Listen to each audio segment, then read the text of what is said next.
Hello, and welcome to H.E.L.P, Digital Project for Heritage Education.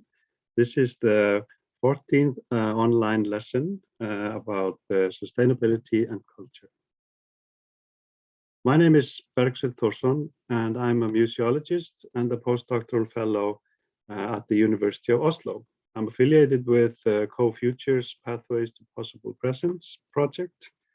And my background and research interests are mostly on museums and how they have been approaching environmental concerns, both in terms of climate change, sustainability, and the Anthropocene. Here are some links if you're interested in learning more about the projects I have been involved in. There's a link to the 𝙃.𝙀's webpage, but for the Curating Climate Collaboratory, I suggest you just Google that. It's a very long link. The H.E.L.P project is a set of online lessons that are aimed to guide museums through self-assessment processes and to support them in the realization of digital projects for heritage education. My presentation is on sustainability, and the title of my talk is Framing Sustainability: How can museums navigate the complexities of sustainable development?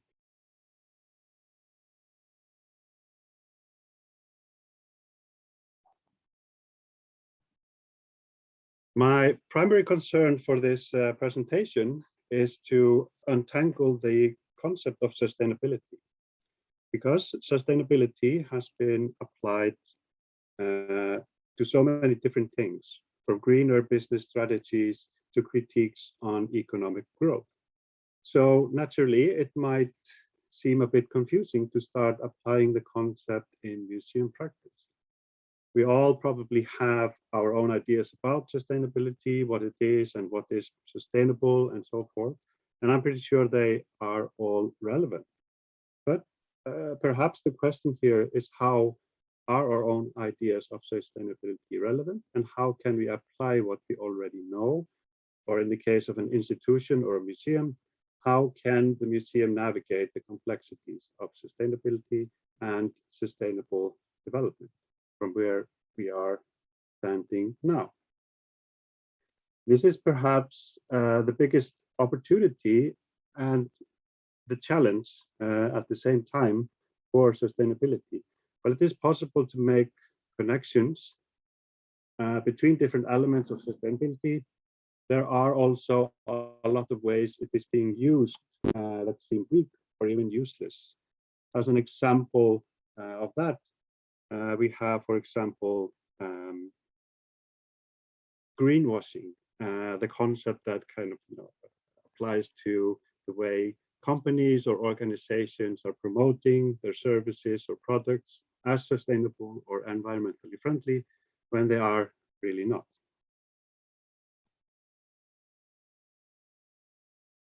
So I want to go through 3 different parts in my presentation.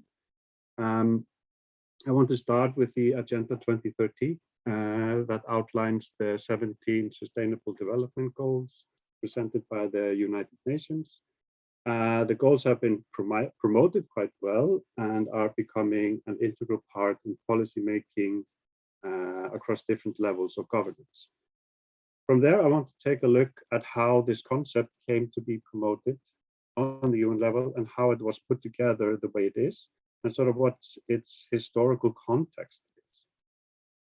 Last but not least, I want to reflect on how this impacts museums and how museums can navigate this field of sustainable development towards sustainable futures.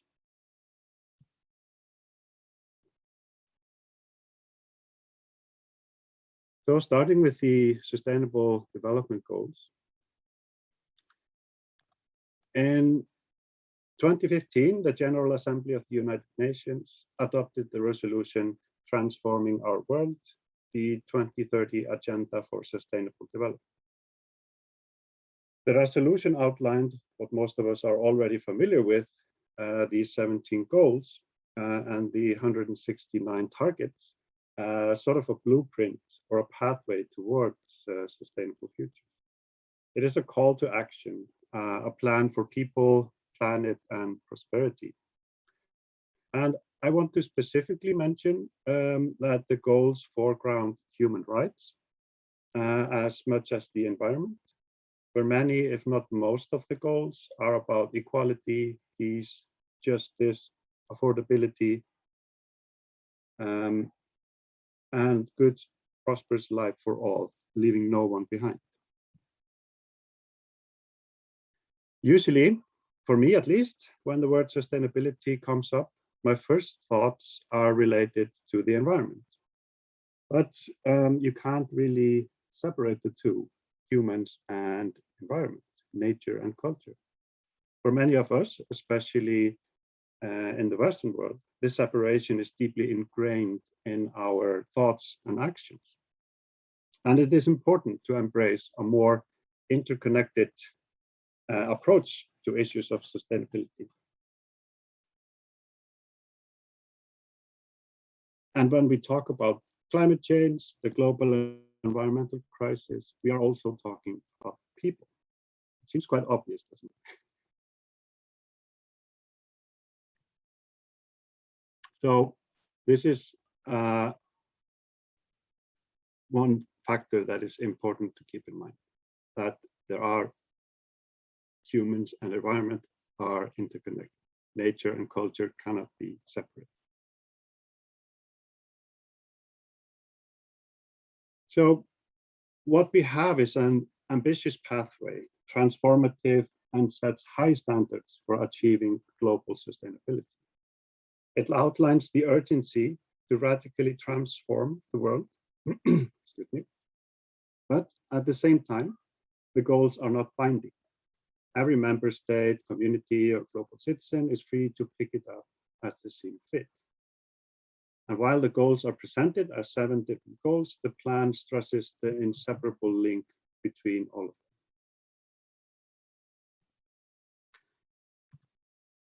The resolution refers to the 3 pillars of sustainability as a mean to explain the holistic approach. And this is maybe something that you are already familiar with, something you've seen before, that you know that the 3 pillars are social, environmental, and economic.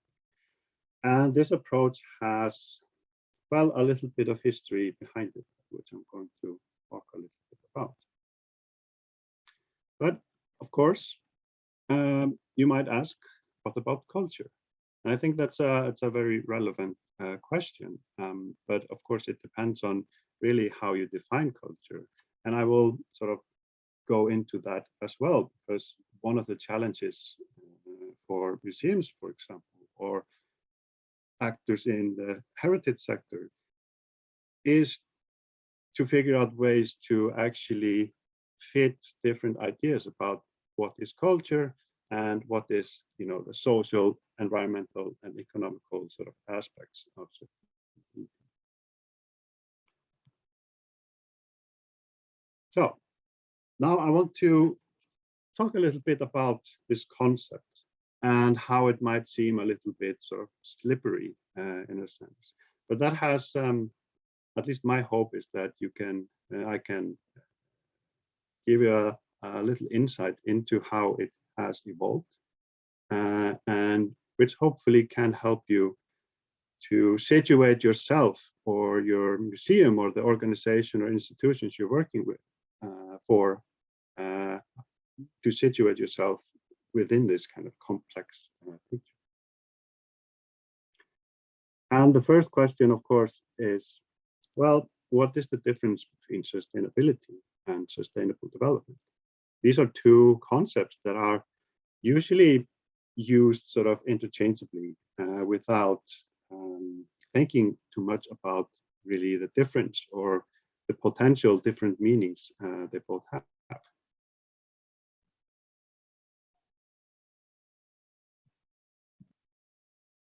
So, evolution of a concept. We can talk about sort of a key moment in our understanding of sustainable development is with the Brundtland report that was issued in 1987.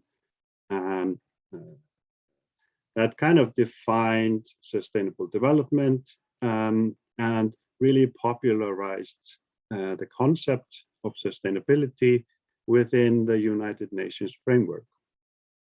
But before that, there were some instances of where sustainability was being dealt with as a concept. So before the development part of sustainability, sustainability was in many instances used as sort of a critique on development. And development in this instance is that sort of has, at least since the middle of the 20th century, been kind of synonymous with economic development or economic growth, really. So first, sustainability was meant as sort of a critique on the ideas that we could actually rely on economic growth to increase well-being and wealth. And this, of course, connects to sort of the rise of environmentalism in the US and Europe in the 60s and 70s, concerns about the limits to economic growth and environmental impact. And it also connects to this kind of systems thinking in ecology, that you have ecological systems that have sort of seek sort of a balance, and sustainability is pretty much a balance between different elements of an ecological system.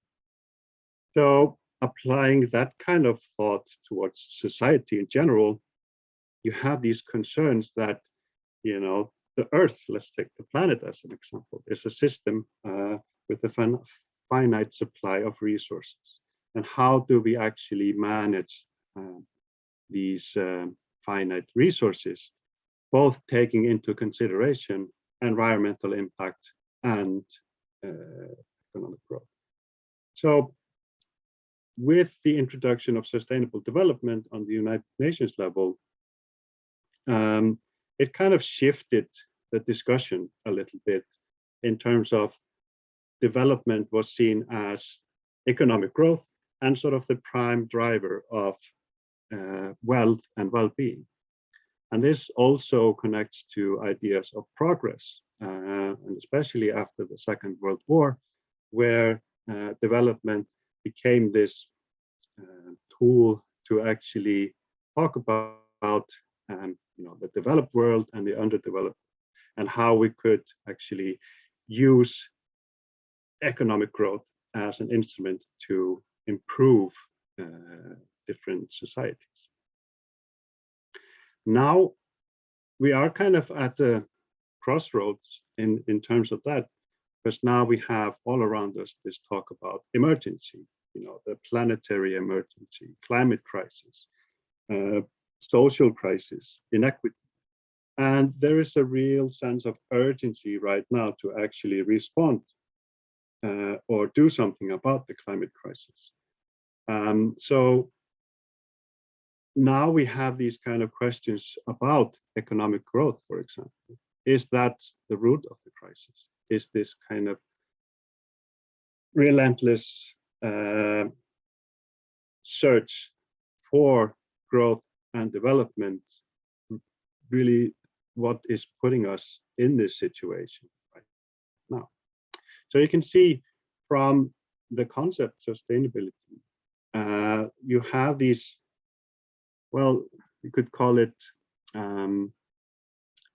two different sort of poles between what you would say, growth, economic growth, and this kind of like degrowth or slowing down. It's about pace. It's about how fast do we want to go. And one of the key issues with sort of sustainable development is the reliance on economic growth and the belief that we will eventually progress with figuring out new technologies that are actually more environmentally friendly. and that is something that's going to save us. But maybe the picture is a lot more complex than that.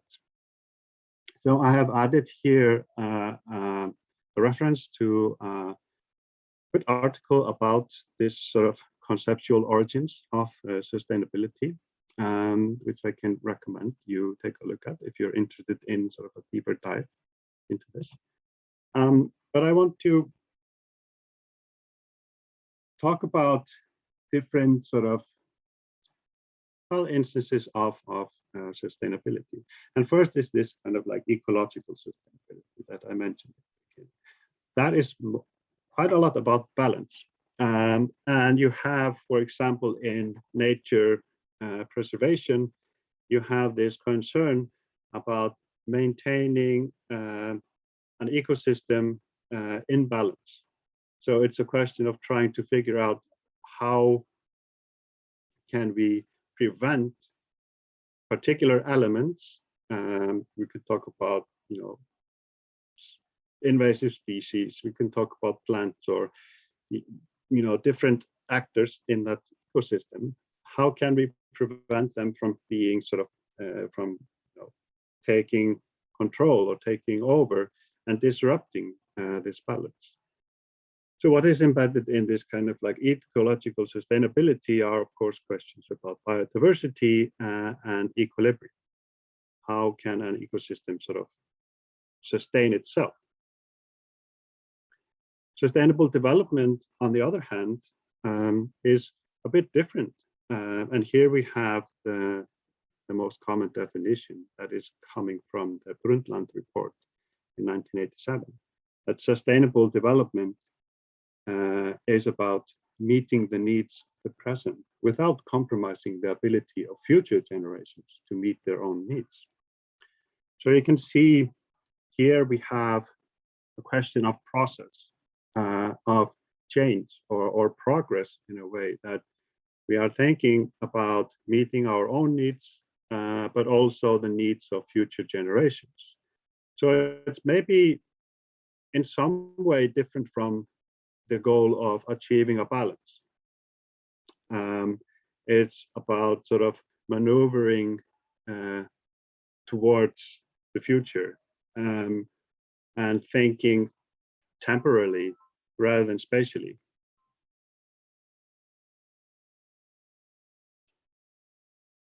So again, with the question, what about culture? How do ideas of stability, balance, or growth and development fit into questions of heritage, memory, or cultural identity? Like I mentioned already, this is, of course, dependent on our understanding of what culture actually is. And I think that is something that you would find different definitions of what culture is in different museums or different heritage organizations, different actors within the heritage sector. But I want to mention two aspects here that I believe are relevant in this situation. So culture, it is dynamic, it changes and evolves. It is something that is, well, not necessarily stable. So this idea about thinking of culture as an ecosystem or something that, strives for a balance is maybe challenging. Culture is also a set of values, communal values, what a community, nation, or society deems worthy of upholding or preserving, whether it be an object of value, customs, intangible or tangible heritage. And at the same time, this valuing of the culture, that can also bring us a little bit of challenges towards the idea of sustainable development and economic growth, and how growth can actually sort of promote or be a tool to achieve sustainability. How does this kind of like play together? Another resource of interesting reflections about sustainability, sustainable development, and culture is this article here. So I can recommend again if you are interested in sort of taking a deeper look into this. And I really hope that these texts that I'm referring to here are easily reachable.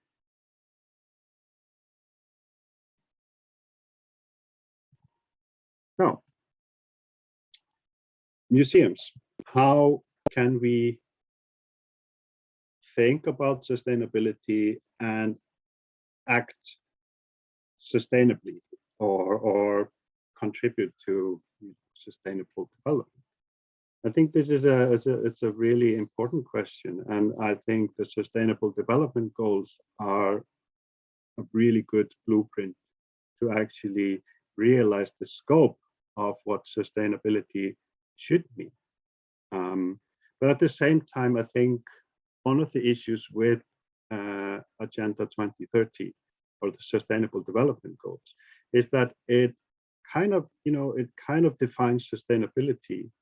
But I think there is value in actually diving a little bit deeper into thinking, what does sustainability mean to me? So for museums and sustainability, we have first conceptual challenges. What does sustainability mean for you? Is it about growth, degrowth, or development? Referring back to what I was already talking about, how are these different sort of, where can you actually sort of position yourself within the sort of evolution of the concept? What is it that you or your institution or your organization thinks is most relevant and important?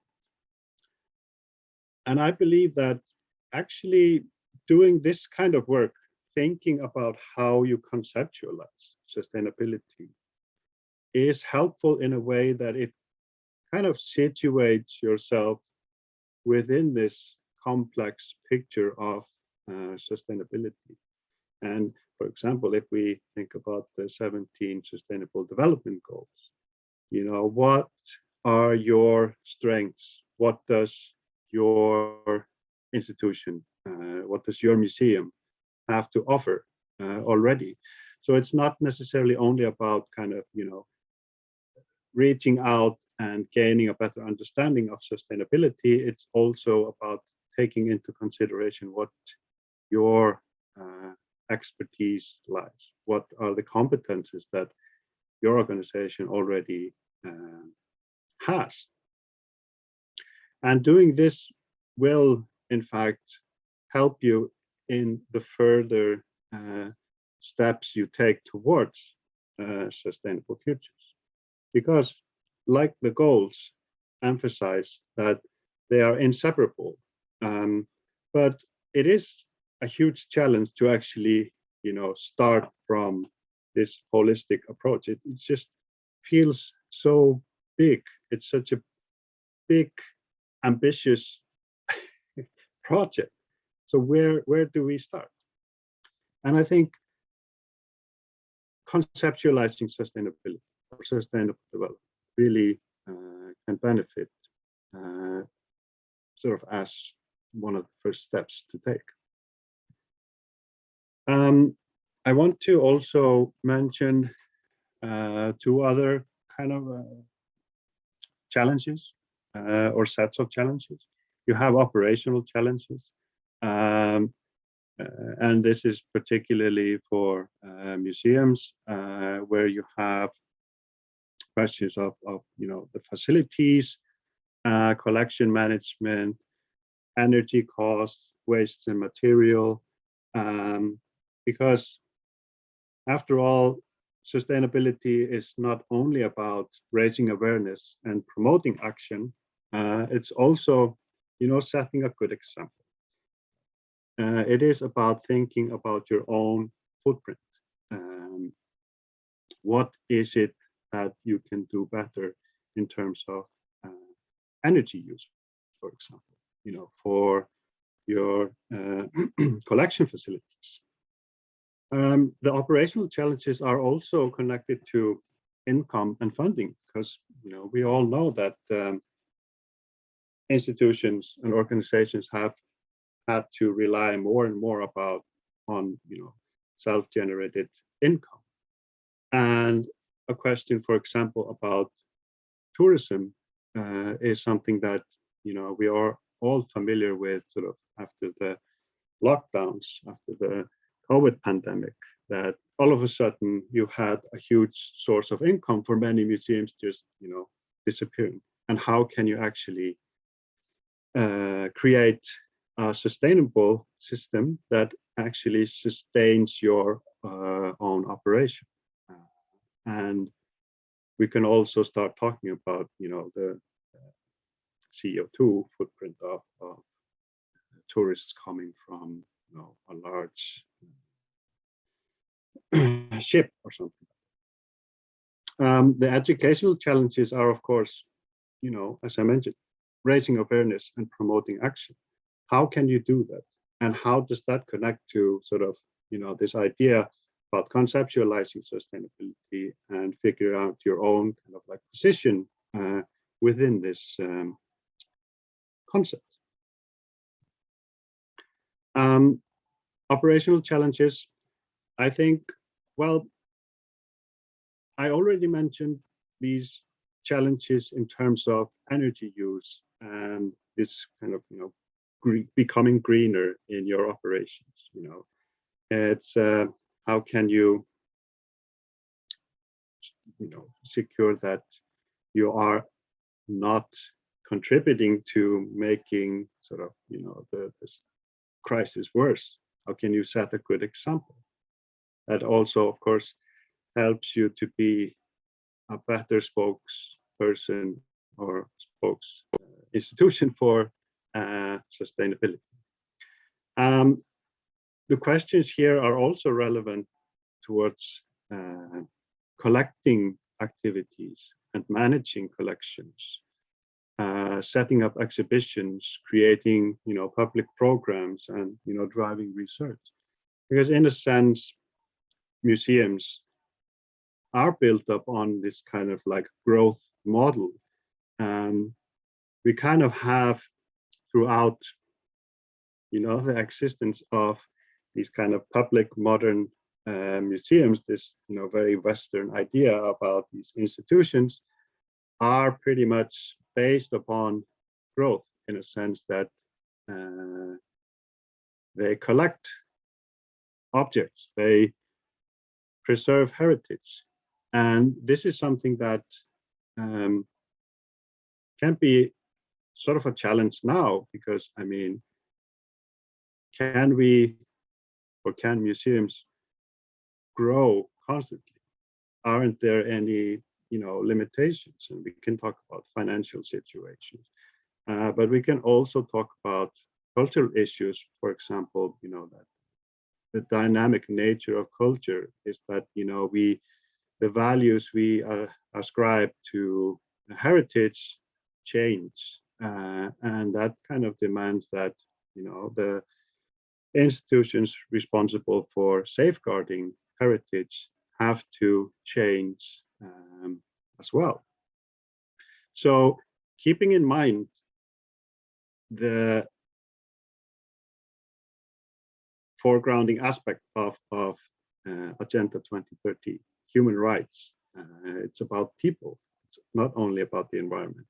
So questions regarding operational challenges are not only about thinking about your footprint, it's also thinking about your community. How can you actually contribute to sustainable futures by being in a closer contact with your local community or with the communities that are connected to your collections? And this is, again, I mentioned the financial challenges, questions of revenue. How do you get income to actually sustain your operations. This is, again, a question of a holistic question. It's something that you have to think together with your vision or your aims and how you are connecting to your local community. It's a question of social role, not only about finances. And I think asking these types of questions helps building up a more sustainable institution. The educational challenges. How can museums raise awareness? How can they promote sustainability and encourage others to do so? Another part of this is also not necessarily telling everyone how they can become better. It's also about fostering what is already within your community or within your institution. So it's important to keep in mind when sort of thinking about sustainability, how to promote it, is that maybe there is something present already that is a good example of sustainability. And this connects to one of the key issues in the Agenda 2030, which is partnership. This means reaching out, building bridges, connecting to other actors and learning, because we need a little bit of humility, perhaps. We don't have all the answers, and maybe someone else has, and we need to be open to actually embrace them.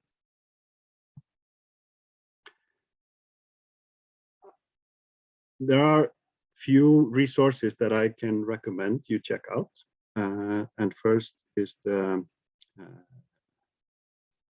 handbook of sorts. This is called Museums and the Sustainable Development Goals, which was made by Henry McKee, who is the owner of Curating Tomorrow, a consultancy for the heritage sector on issues relating to sustainability and climate change.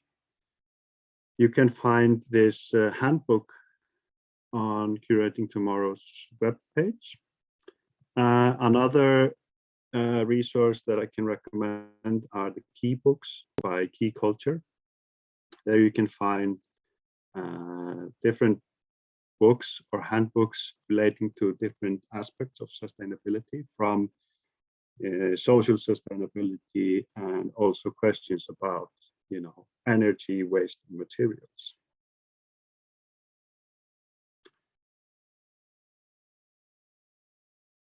I hope this has been informative and helpful, and I encourage you to, contact me if you have more questions or concerns. If you can, for example, share your experience. But I thank you so much for listening, and good luck.